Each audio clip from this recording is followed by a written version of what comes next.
সকাল সকাল এদিকে কিন্তু দাদা চলে এসেছে। এই ব্রাহ্মণ কিন্তু আমার দাদা হয়, মানে আমার ভাসুর হয়। আমার যে শ্বশুর আছে তার ভাগ্নে হয়, তো সেই কারণে আমার দাদা হবে। তো এদিকে কিন্তু দাদা চলে এসেছে সকাল সকাল এসেই কিন্তু এই যে খোল কেটে নিচ্ছে, যে যে জিনিসগুলো দরকার এগুলো তো আমাদের মধ্যে এসে ব্রাহ্মণই করে। তো সকালবেলায় কিন্তু বর্মশাই খোলগুলো কেটে চান করে নিয়েছিল, এই খোলগুলো এইভাবে এনে চান করে নিয়েছিল। আর এদিকে কিন্তু এখন দাদা এসে খোল কেটে নিচ্ছে। আর মার এই যে সকালবেলা একবার পুজো দিয়েছে, এখন আরেকবার চলে গেছে পুজো দিতে। আমার শাশুড়ি মা 3বার করে দিনে পুজো দেয়, একবার সকাল, একবার কোনো দিন 11:30 12টা, কোনো দিন 12টা 1টা, সেরকম টাইম। তো এই টাইমে কিন্তু পুজো দেয়। আর ওই পাশে কিন্তু দাদা আর একজন যে আমার ভাসুর এসেছে মামার শ্বশুরের ঘরের, তো সেই ভাসুরে কিন্তু দুজনে মাছ ধুচ্ছে।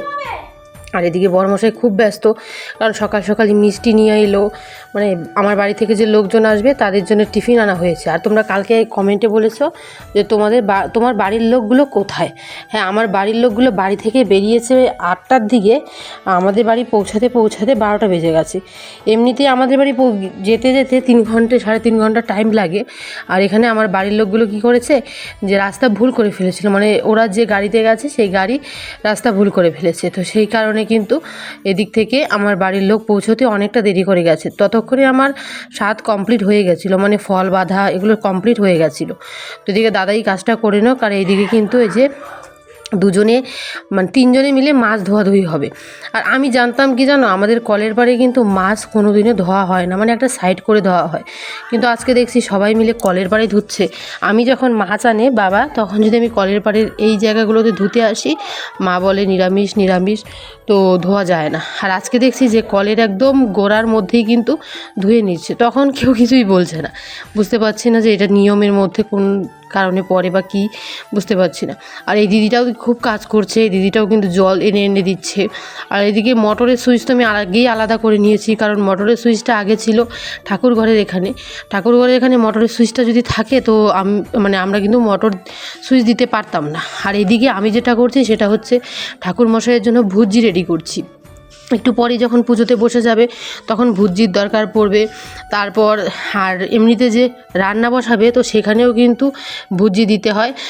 অনেক কিছু মশলাপাতি, যত মশলাপাতি দিয়ে রান্না হবে সব কিছু নিয়ে কিন্তু একটা ভুজি দিতে হয়। তো সেই কারণে আমাকে বললো যে এই ভুজিগুলো রেডি করে নিতে। আমি সকালবেলায় সব এক জায়গায় করে নিয়েছিলাম, মানে যত মশলাপাতি আছে সব এক জায়গায় করে নিয়েছিলাম। এখন বসে বসে একটু একটু একটু একটু করে প্রত্যেকটা কাগজের মধ্যে কিন্তু আমি রেখে দেবো, মানে একটু একটু মশলা করে, যে যে মশলাগুলো রান্নার কাজে লাগবে প্রত্যেকটা মশলাই একটু একটু করে রাখবো। আর একটু করে মশলা সরিয়ে নেব, কারণ তোমরা জানোই যে আমার মামা আসতে চলেছে, আমার বড় মামা। তো মামা কিন্তু আমাদের হাতের রান্না খায় না, মানে আমার মামা একজন ব্রাহ্মণ, মামা কোনো বাড়িরই রান্না খায় না। তো সেই কারণে কিন্তু মামার জন্য মামি না হলে বৌদি আসবে, বৌদি রান্না করবে। তো ওই রেডিটাও আমি করে রাখবো এখান থেকে, মানে মশলাপাতি বাসনকোসন যা লাগবে সব কিছু কিন্তু এখান থেকে রেডিটা আমি করে রাখবো। বাসনকোসন রেডি আমি করে রেখেছি, ধোয়া পাল্লা যা আছে সব হয়ে গেছে। কোথায় রান্না হবে উনুন টুনুন সব রেডি, মামা যেখানে খাবে সেই জায়গাটা পর্যন্ত রেডি।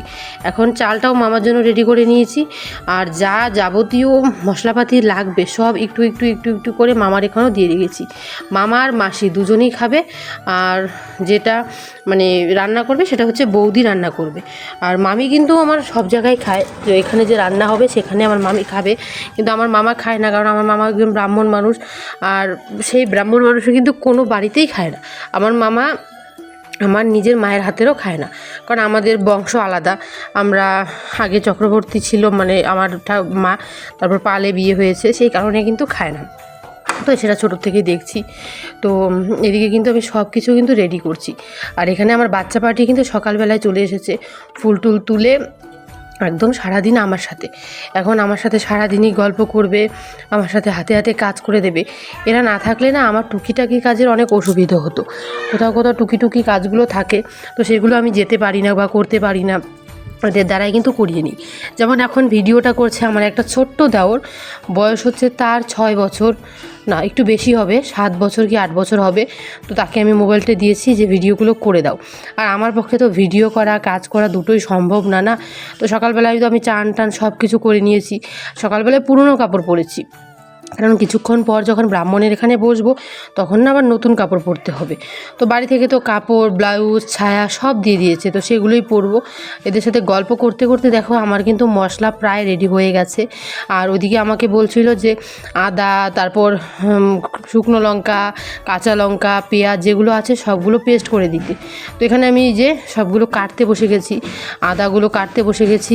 আদাগুলো ছোট ছোট টুকরো করে নিয়ে আদাগুলোকে কিন্তু আমি পেস্ট করে দেবো, মানে মশলার জন্য লাগবে রান্নার কাজে, যেখানে সবার জন্য রান্না হচ্ছে সেখানে লাগবে।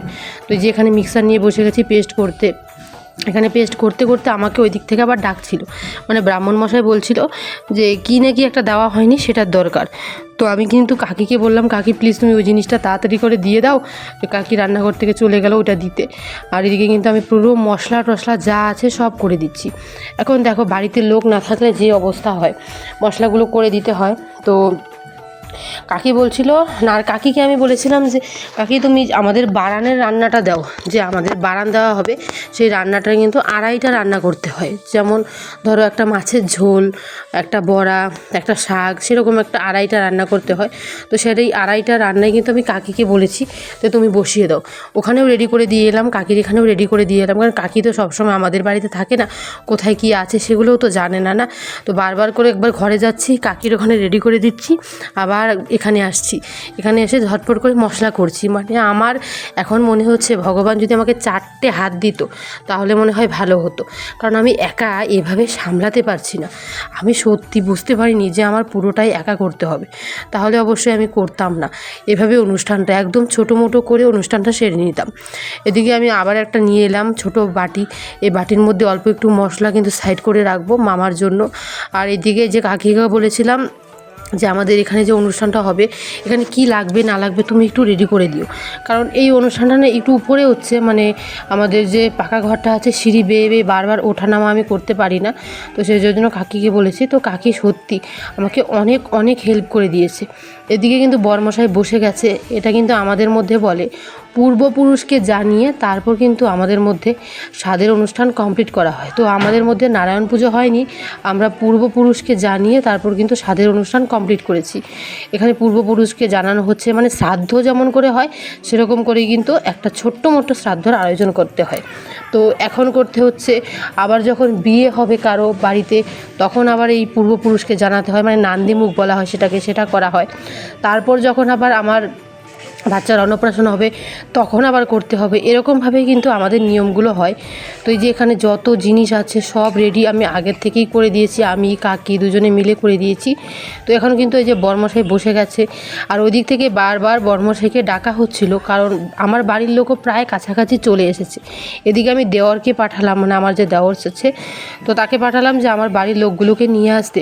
ও 2 মিনিটের মধ্যে বাজার থেকে ঘুরে চলে এসেছে, ও নাকি লোকগুলোকে পায়নি। আমি ওকে বলেই দিয়েছি 10 থেকে 15 মিনিট বা 20 মিনিট দাঁড়িয়ে থাকবে, লোকগুলো তো বাড়ি চেনে না, আজ প্রথম আসছে, তো তুমি ওদেরকে নিয়ে তারপর বাড়িতে এসো। কিন্তু ও 2 মিনিট গিয়ে দাঁড়িয়েই কিন্তু চলে এসেছে। এখন কি বলবো বলো, এখানে আর বলার কিছু নেই।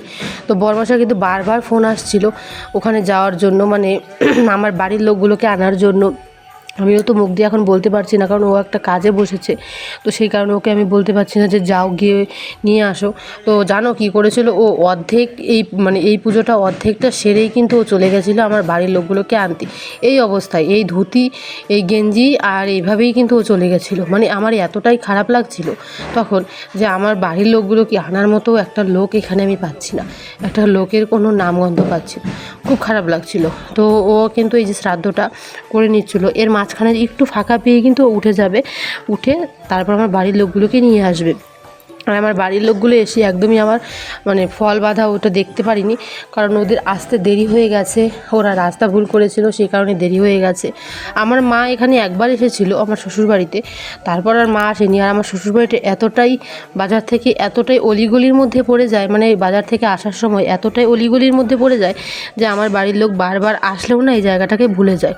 আর এখানে যে আমি মশলাগুলো করে দিয়েছিলাম তো সবগুলো কাকি এখানে নিয়ে আসছে, রান্না হচ্ছে যেখানে সেখানে নিয়ে আসছে।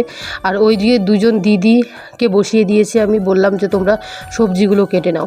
কি করব, এখন লোক না থাকলে কিন্তু মানুষকে ডেকে ডেকেই এনে করাতে হয় কাজগুলো। তো এদিকে সব কাজ কিন্তু সবাই করে নিচ্ছে। আর এদিকে দেখো আবার কিন্তু এই যে গোবর দিতে হয়, নাভি সমান গোবর দিয়ে কিন্তু একটা কি বানাতে হয়, কড়ি লাগে।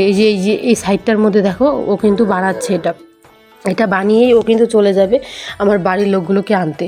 সত্যি আজকে আমার একটা দিন গেছে। আমি অনেকভাবে মানে চেষ্টা করেছিলাম বা অনেকভাবে ভেবেছিলাম তোমাদের সাথে আমার স্বাদের অনুষ্ঠানটা অনেক সুন্দরভাবে শেয়ার করব, অনেক কিছু মানে ভেবেছিলাম। আবার যদি এতগুলো কাজ করতে না হতো তাহলে হয়তো আমি অনেক কিছুই তোমাদের সাথে শেয়ার করতে পারতাম। কিন্তু দেখো এত কাজের মাঝখানে, এত কিছুর মাঝখানে আমি তোমাদের সাথে কোনো কিছুই ঠিকঠাক করে শেয়ার করতে পারিনি।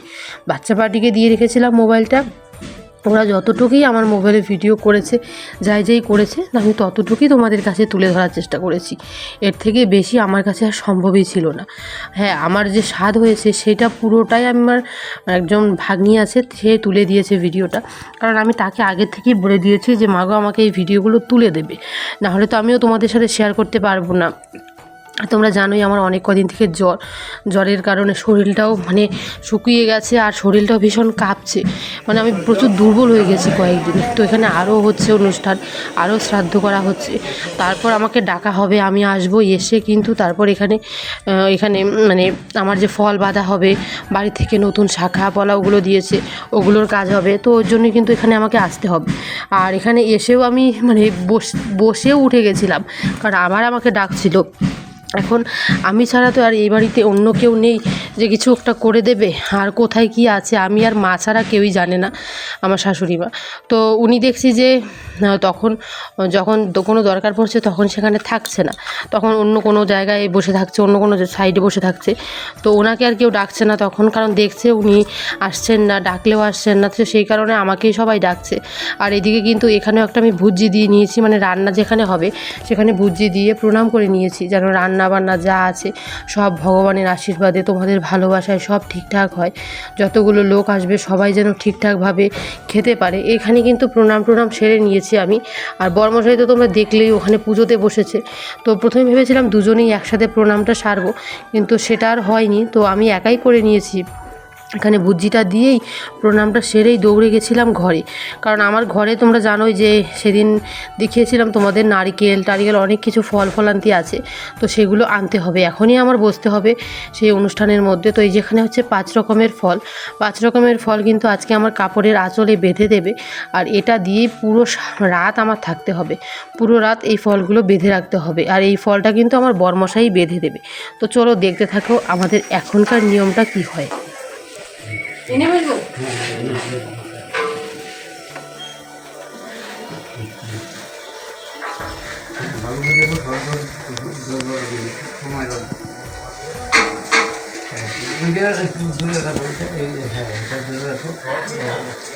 ফুল আছে না, আচ্ছা ঠিক আছে।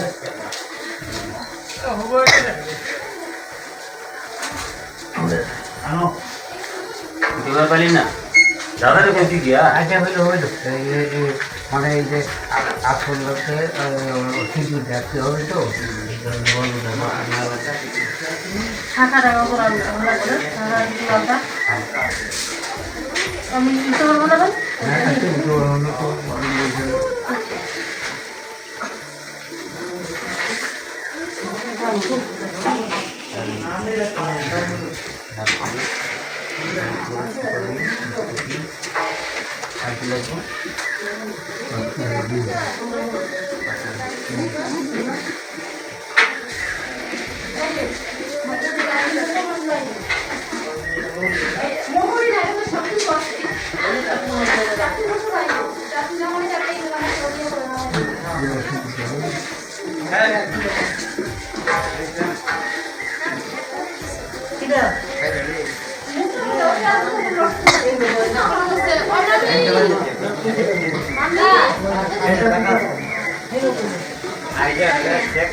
এই জায়গাটা খুব চলো।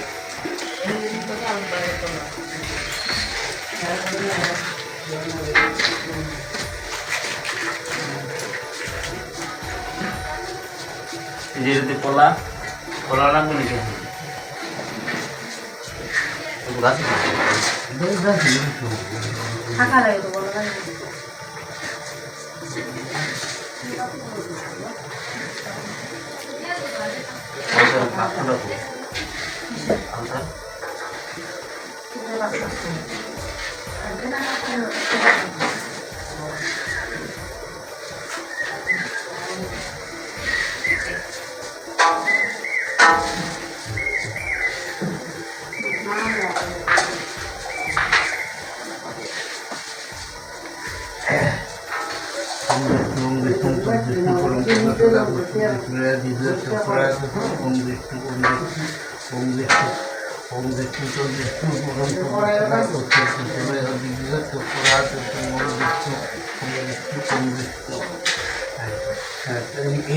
এটা ফুল আছে না একটা একটা ফুল মতো তোমার একটা বন্ধু হচ্ছে বনে খায় না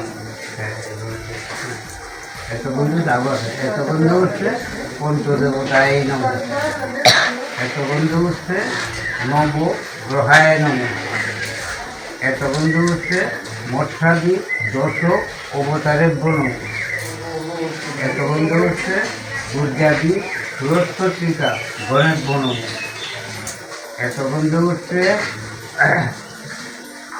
হচ্ছে দ্বাদশ কলাত্ময় নব একটা বন্ধু হচ্ছে সুমমণ্ডলয় ষোড়শ কলাত্ময় নব একটা বন্ধু হচ্ছে শান্তিমাতৃকায় নব একটা বন্ধু হচ্ছে পুষ্টিমাতৃকায় নব একটা বন্ধু হচ্ছে মেধামাতৃকায় নব একটা বন্ধু হচ্ছে দুর্গায় নব একটা বন্ধু হচ্ছে শিবায় নব একটা বন্ধু হচ্ছে সর্বেব্য দেবেভ্য নম একটা বন্ধু হচ্ছে সর্বেব্য দেবীভ্য নম একটা বন্ধু হচ্ছে শ্রী গুরুদেব নম আল্লাহ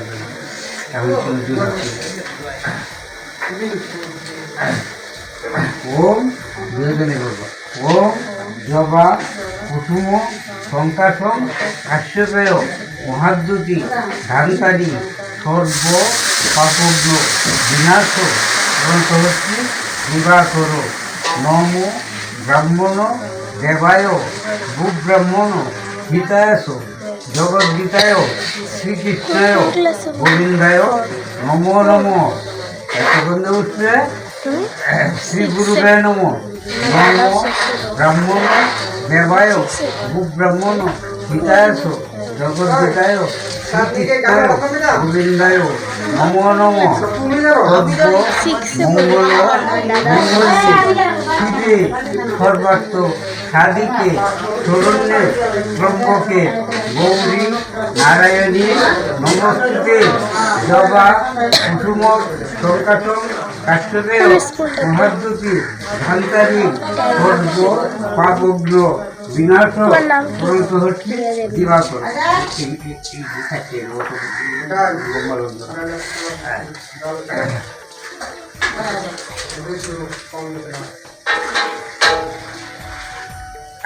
আবার বলো ওম শিবায় শান্তায় কারণোত্তয় হেতবে নিবেদয়ামি তামাত্মম গঙ্গতি পরমেশ্বর নম শিবায় নম নম সর্বেভ্য দেবেভ্য নম নম শ্রী গুরুবে নম নম শ্রী গুরুবে নম নম শ্রী গুরুবে নম নম পিতৃ চরণেভ্য নম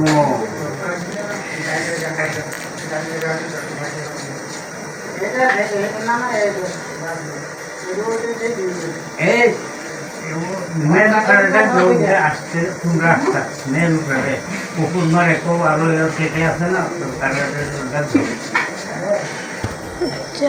এই ঘর থেকে ও দিদি সবাই আসছে দিদি মহিলারা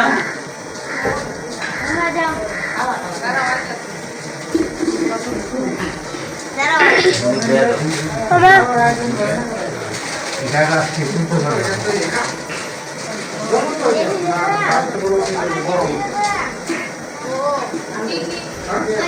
তোর মহিলা রাইতে কত দিবে